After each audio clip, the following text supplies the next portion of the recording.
In this video, I'm ranking my 10 most recent reads, all the way from absolutely must read, the books that I just can't stop talking about, all the way down to this was actually pretty disappointing, and maybe if I read it on a different day. What's most important to me though is that you might discover one or two new books that you want to get lost in its story. But the caveat is always the same. This is subjective. And if you've read any of these books, odds are you might rank them a little differently. And that's okay. We can disagree. Just don't be a jerk about it. Cool? Cool, let's get into it. First up is Boy's Life by Robert McCammon. And this is a book that I had never really heard of before. One of the content creators I follow on BookTube is Mike's Book Reviews. If you've never checked out his videos, they're great. Really does some fun interviews, some deep dives into fantasy and horror. But he had highlighted this book in one of his videos, and I don't really remember which one it was, but I've had it on my list for a minute, and I finally decided to read it. And it made me feel some things. Let me just break down what it's about real quick. Boy's Life is really a coming-of-age story. It's set in 1960s Alabama, and it follows Corey as he navigates friendship and mystery and loss, and really even imagination and kind of the shifting borders between childhood wonder and adulthood's harsh truths. There's a central crime that kind of sets up a mystery at the very beginning of the novel that really weaves throughout, I think, in a pretty interesting way. But that's almost secondary to just the various people and emotional world in which Corey grows up in. This book, very much for me, and I'm gonna put it on there right now, is I can't shut up about it. It is a book that I was not at all anticipating being, one, moved by, two, unlocking something weirdly deep within me. But that's exactly what it did. There is something about the way that McCammon writes that he captures just boyhood wonder in a way that I don't think I've ever read before. It is on par with some of Stephen King's kind of coming-of-age stories and slice-of-life stories, but this story has so much complexity. You're in the deep South during a lot of racial tension, and all of that comes into play. There's a lot of different racial slurs that are, kind of commented on in the book. There's all these different hopeful moments as well as tragic moments, and it just feels so real and lived in that it actually reminded me a lot of my own childhood in ways that I wasn't anticipating at all. And this book got me choked up 3 different times and full on got me like crying twice. Once when I switched over to the audiobook at a really inopportune time at a Starbucks, which I had to excuse myself to the restroom because that's kind of embarrassing. But it is a wonderful, wonderful book. The richness of the way that the author really draws out Corey's story, and not just with his friends and his own experiences or with his relationship with his pet or even his bicycle, which is like, I grew up in the 80s and early 90s. You lived and died on your bike kind of a thing. But really the relationship with his parents. And regardless of how your own relationship is played out with your parents, there is something uniquely beautiful about seeing particularly the relationship between Corey and his dad that was just, refreshing, because that's not always the case. So often in stories, particularly kind of slice of life stories or those coming of age stories, you have, a parent who's dead or the parents are divorced or it's just a really abusive environment, and it's not always something where there is like a rich, loving, and supportive family unit that still has a lot of complexities to be worked through, but there's just a lot of care and respect. It was, it made me want to be a better dad. It made me want to be a better husband. It reminded me of my childhood in so many ways. So if you've not read this book and you like those slice of life stories, give this one a go. I don't think you'll be disappointed. So Mike, thank you, because that was a fantastic recommendation, and I am so glad you featured it on your channel, because I think it will land definitely probably in my top 20 books of all time, which is no small feat. Book 2 is Devolution by Max Brooks. Devolution? That sounds weird to say, but I'm pretty sure that's how you pronounce it. Max Brooks wrote World War Z, and this is kind of in a similar vein. It's done in a documentary style through letters and different things like that. And I listened to the audiobook version of this at the suggestion from someone in the comments of one of my previous videos, and I'm really glad I did. Let me give you the setup of it a little bit, because it is an interesting one. Basically, a volcanic eruption isolates a remote eco-village in the Pacific Northwest on Mount Rainier, and the community community has to confront the collapse of the infrastructure, but there's an unexpected predator in the surrounding wilderness. And the story begins to shift from utopian idealism to primal survival. This is a volcano story, which I love disaster stories. Mount Rainier explodes, there's lahars, there's the whole thing. But Bigfoot is involved, which is just bizarre and weird. And there's some really fun and interesting character arcs. And this is going to be a story that's not necessarily for everybody. One of the things that I think Max Brooks is really good at, and he certainly does this very well in World War Z, is this idea of unpacking the reality of what would happen when tragedy occurs and kind of the breakdown of infrastructure and how that plays out. And he does it in such a way that it feels really real to the point that it can be kind of uncomfortable. I think, if I'm honest, I think if I read this book and not the audio, I don't know if I would have enjoyed it that much. The audio kind of brought it to life and it felt like you were listening to a movie. There are definitely some kind of violent and really creepy scenes in it. Now, to be fair, I used to have nightmares of Bigfoot kidnapping me when I was a child because of the movie Harry and the Hendersons, which I don't understand why, because Harry was a friendly Sasquatch, right? And yet, yeah, nightmares. That and Manny, Mo, and Jack from the Pet Boys. I don't know why. I just did. Anyway, so if you are going to delve into this, and it is a fun listen, and maybe it'll be a fun read, I would definitely suggest the audiobook version. But if you're looking for something to just kind of escape in, that has some good character arcs and definitely character growth, particularly for the main character. And if you're not squeamish with some of like kind of brutal ways in which people meet their demise, this might be right up your alley. And so I'm gonna put it in, it's a bit imperfect. It was a good time. And I don't regret reading it. I'm not sure that it's gonna make my best of list at all. I do think it's probably one of the better audiobook experiences that I've had this year, which is saying something. I've listened to a fair amount of audiobooks this year. But yeah, give it a shot if you have the time or that kind of story interests you. Now, book number 3 is a little bit different, and I've already done a separate video on this. It's the full cast recording of Harry Potter and the Sorcerer's Stone that Audible released this last month. And it is something that is quite well done. If you are a Harry Potter fan or if you really like audiobooks, this is an audiobook experience unlike any that I have experienced before. I'm sure that there are other audiobook experiences like this out there. I had never experienced something like this before. It really kind of makes the story come alive in a whole new way. By and large, the voice cast is pretty fantastic. This one is an easy one to me to put. I haven't been able to shut up about it. Now, I am a huge Harry Potter fan. That is true. Obviously, you could look behind me. I have my Hogwarts Lego sets and all kinds of stuff back there. Even if I wasn't, just the richness of the audio quality, the way in which the story is told, and the production value that this story is, elevates this to a status that I've never experienced this type of audio book before. And I really do call it an experience because it doesn't just feel like a kind of a typical audiobook. If you're a fan of like Dungeon Crawler Carl, that audiobook, or Project Hail Mary, where those are like top tier audiobooks, this is like that, but even bigger because it has the full cast. There's orchestration, there's sound effects, there's so many different components, and it uses Dolby Atmos sound, which really even creates just a multi-layered effect that if you have a good sound system or a good set of headphones, you're going to experience this in just a completely new way. So if you're a Harry Potter fan, I think this will definitely become one of those kind of experiences you won't want to stop talking about. And if you're kind of an audiophile and you love audiobooks, this is another one that I think that you'll go, man, they did a fantastic job.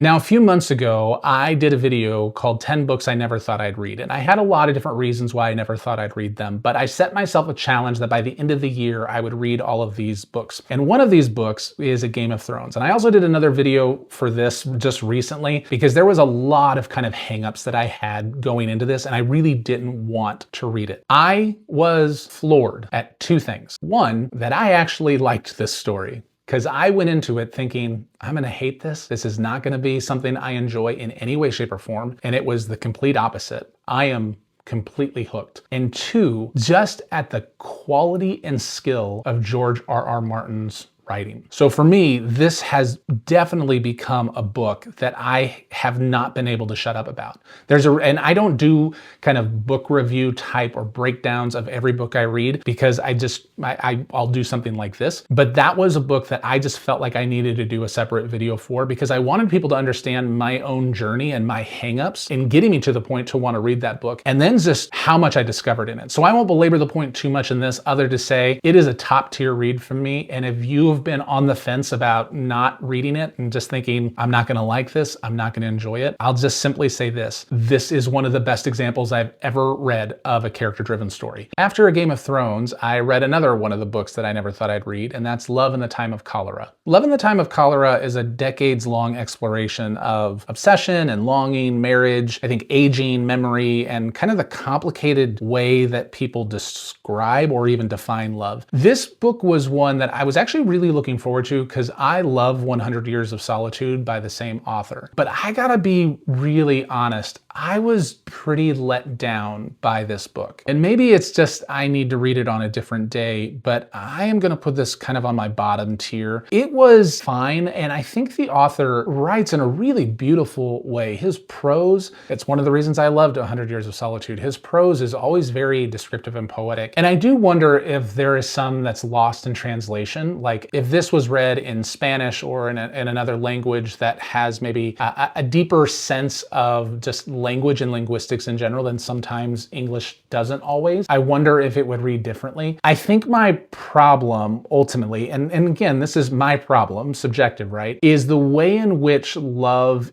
is displayed really seems to be much more obsession than anything else. Very rarely did I kind of experience the full complexities of love, and that's really what I came in expecting in this book. It's not that it's written poorly, and there's certainly some moments that I think are really, really interesting and even profound, but I would also say there's quite a few moments that are really uncomfortable and a little bit unsettling, partly because of age gap, partly because of boiling down or distilling down of love to just kind of animal spice instinct, we'll say, which again, that type of stuff, it has its place and it doesn't necessarily bother me on its own, but to really undermine the idea of love in such a way that it kind of focuses so much of the attention on that as opposed to actually like serving people and showing up for one another in a meaningful way, which is kind of how I believe love should be embodied. Love is not just about kind of the feelings that we have, it's also the choices we make and how we show up for one another. And I just never really saw that in this story. I will say at the very end of the book, probably the last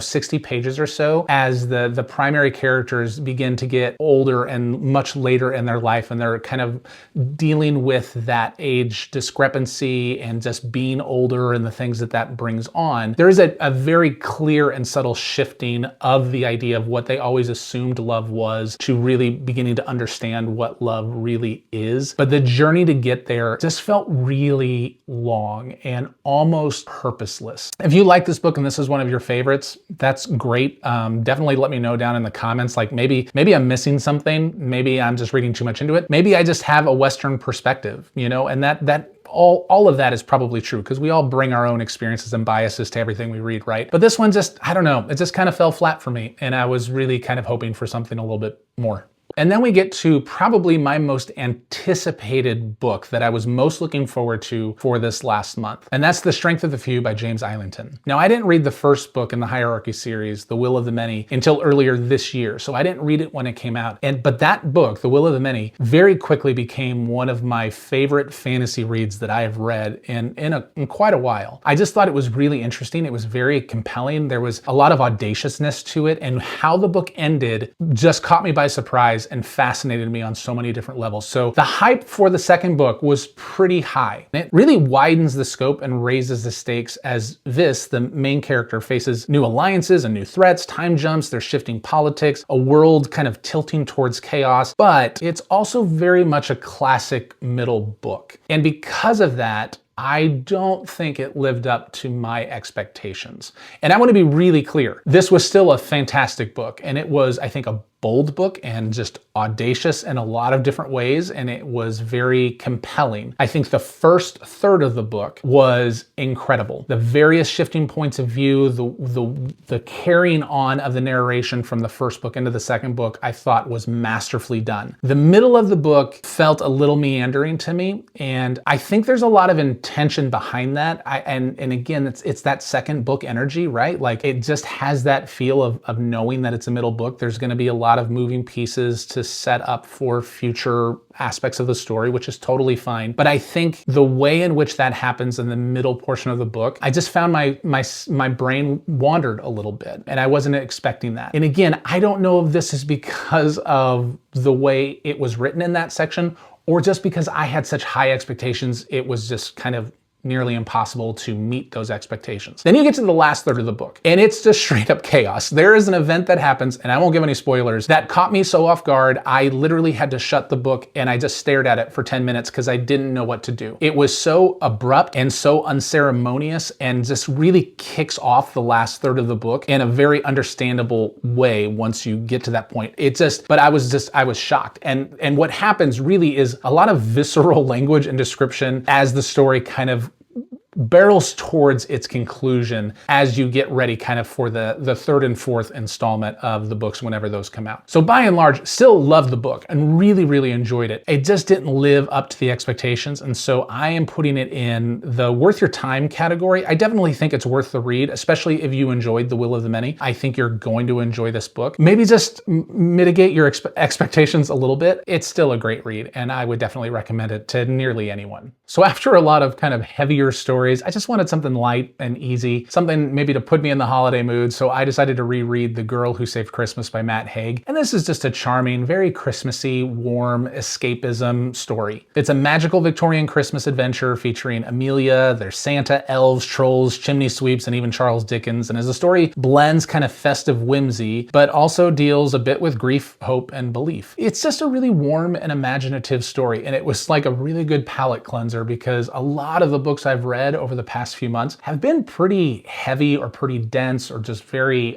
philosophically deep or very challenging in different ways. So to have something just kind of light and encouraging and warm was just a great reprieve. And if you are someone that likes children's literature or middle grade literature and the holidays, this book is a great one. It's really fun. There's a lot of great humor and wit, but it also doesn't shy away from, kind of the realities of life, as it does deal a bit with grief and loss, and even that sense of what it feels like to lose hope and to stop believing in the things that you once believed in. And so because of that, I am going to put that also in worth your time. I do. I think it's a solid book that's worth your time if you like those kinds of stories. Now, before I get to the final three books, let me know down in the comments if you've read any of these books and what you thought about them. Do you agree with me? Do you disagree? I love to be able to have those kinds of conversations. And again, I understand that all of this is subjective, and sometimes books just land really differently with different people. So I'd love to hear it. Also, if you are interested in any of these books, I have links down below that if you want to purchase any of them or just to get the list of what they are so you can find them at your local bookshop, definitely want to make sure that you have that full list that's easy and accessible. All right, the next book I want to talk about is Jane Eyre, which is a classic that I've never read. This is the kind of the last book for this month of the books that I had never read before that I never thought I'd read. I kind of get why it's a classic, and most people I know seem to have read it, so I was kind of late to the party, like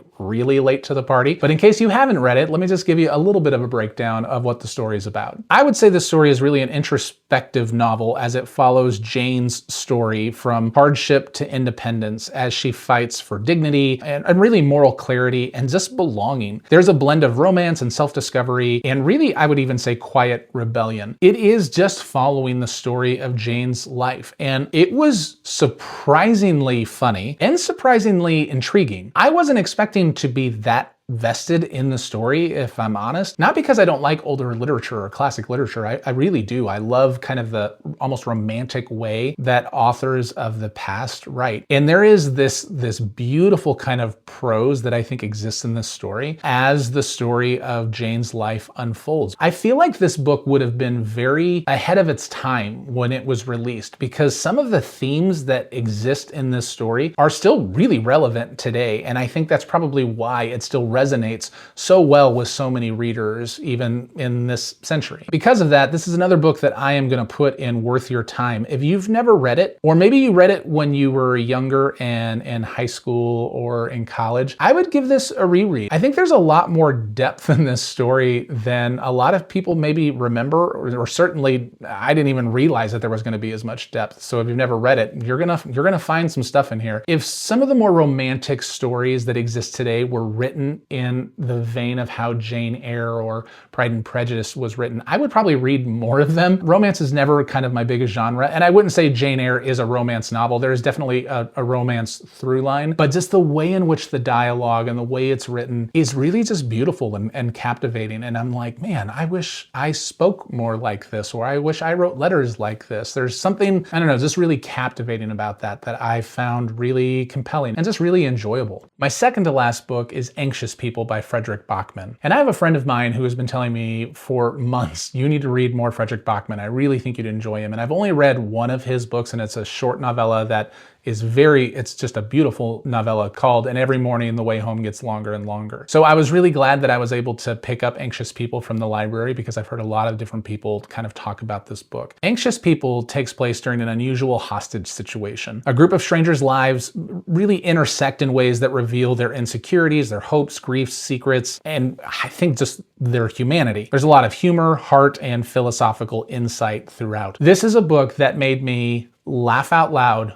multiple times. It also made me feel things really, really deeply. And I'm starting to realize more and more that is kind of Frederick Bachman's vibe. Like the way he writes, he's able to make you laugh, and then while you're laughing, it's like he cuts you to make you feel really, really deeply. I know some people don't necessarily like this book. I have a few different people in my life that are like, I just didn't like it. It felt so unrealistic. For me, this book felt in some ways almost like a modern fairy tale, not in the sense of like dragons or things like that, but more of what would happen or what could happen if we would just see one another in this way. There's a lot of different mysteries and twists that happen in this, some that I saw coming, some I certainly didn't. And I'll admit, the way the story resolves does feel a bit unrealistic, but I'm okay with that because the through lines and the themes that exist in this story are really quite profound. And really, there's a lot of depth and meaning and insight that Frederick Bachman invites the reader to kind of wrestle with and grasps, not just about their own life, but about the lives of the people that maybe they interact with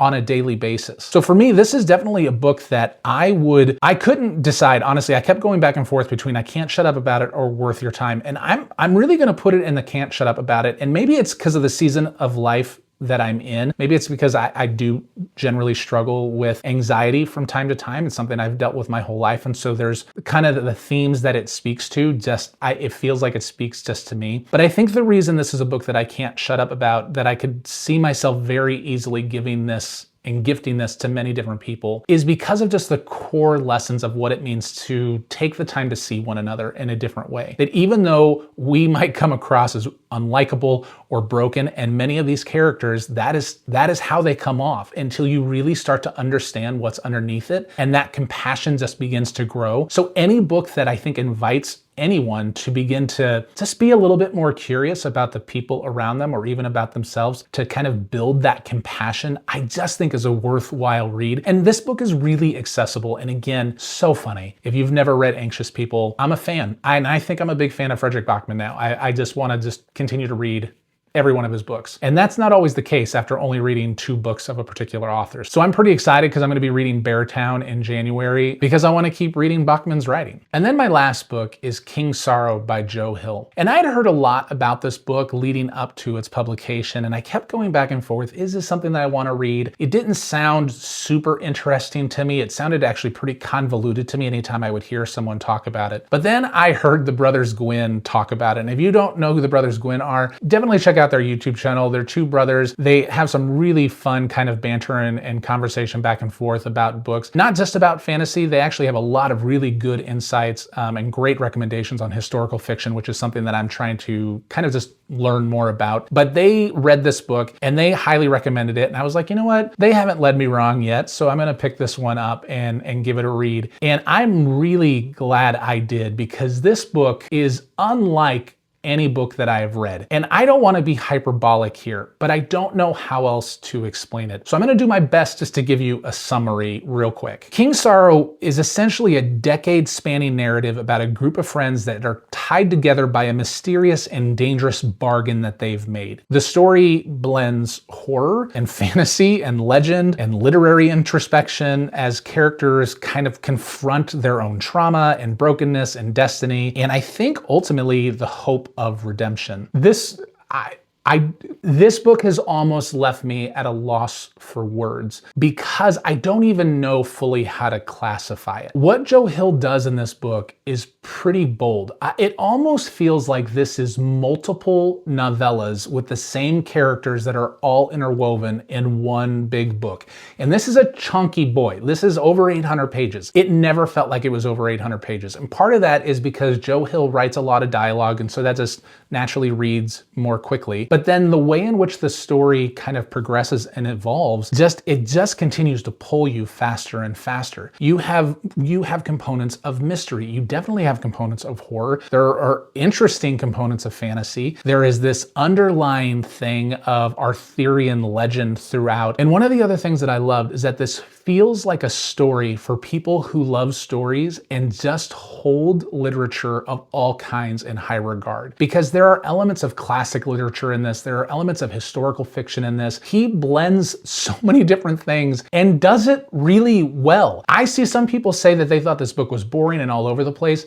And I honestly, I don't understand that. Like, it is one of those times where I'm just like, normally I could see where someone is coming from. And when I see people hating on this book, I just don't get it. I understand that this book may not be for everyone because it deals with very heavy themes. There's this whole kind of bargain aspect where you just naturally start to question, what would I do in this situation? Would I make this deal? Would I follow through on these kinds of things? And most of these characters are fairly unlikable. They're all broken and damaged in different ways, but they're also really nuanced and there's a lot of complexity. And as the story unfolds again over decades and you learn more about their histories and their past, you understand not only why they are the way that they are, but why they're responding the way that they're responding. But there's still a through line of hope. There's always this idea that redemption is possible. Joe Hill also subverted my expectations continually. Every time I thought, oh, this is where the story is going to go, it kind of went somewhere else. And there were a few different moments where I was like, wait, what? That can't happen. No,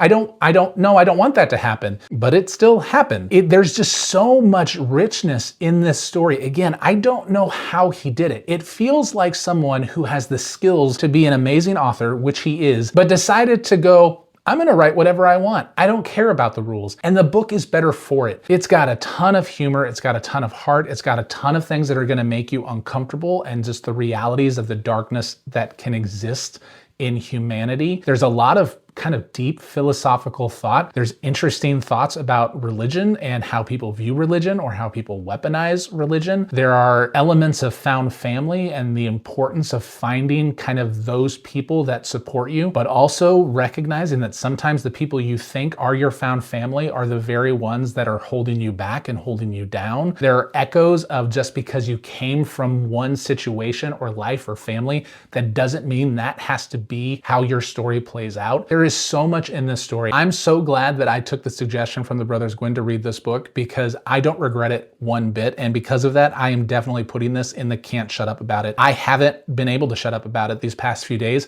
I keep thinking about it. I keep thinking about the nuances. And if you're also interested in kind of just hearing Joe Hill's perspective, the Brothers Gwyn actually just did an interview with him that's really interesting and really well done. Gets into kind of some of the core ideas a little bit more. If you're looking for just kind of some further insight with that, definitely go take a look at their channel. But if you like a mix of genres, if you're someone that reads across genres and you can appreciate horror and fantasy and literary fiction and philosophical deep undertones and existential crisis and found family and all the things in the world somehow managing to be in one book, give this one a go. It looks daunting, it looks thick, it reads incredibly fast, but it is a book that I definitely think many, many people will enjoy and talk about for a long time. So this is where we stand. Just to recap real quick: Boy's Life, the Harry Potter audio experience, A Game of Thrones, Anxious People, and King Sorrow are all books that I can't shut up about, that I just think are must-reads, must-experience stories. The Strength of the Few, The Girl Who Saved Christmas, and Jane Eyre, I definitely think are worth your time, that you won't be sorry that you read them, even if maybe they're not the most perfect books. I think Devolution is a great audio experience. Definitely some imperfections throughout the story, but still a pretty good time depending on when you read it or the things that you're interested in. And then for me personally, Love in the Time of Cholera, just a bit of a disappointment. Maybe I need to read it on a different day. Maybe I'll give it a reread in another time, but maybe I won't. I don't know. All right, let us know down in the comments, which of these stories have you read and you liked? Which of these stories did you read and maybe you didn't like? Or which of these stories maybe do you plan on picking up and reading yourself? I'd love to hear about it. And as always, my name is Topher. Stay curious, read deeply,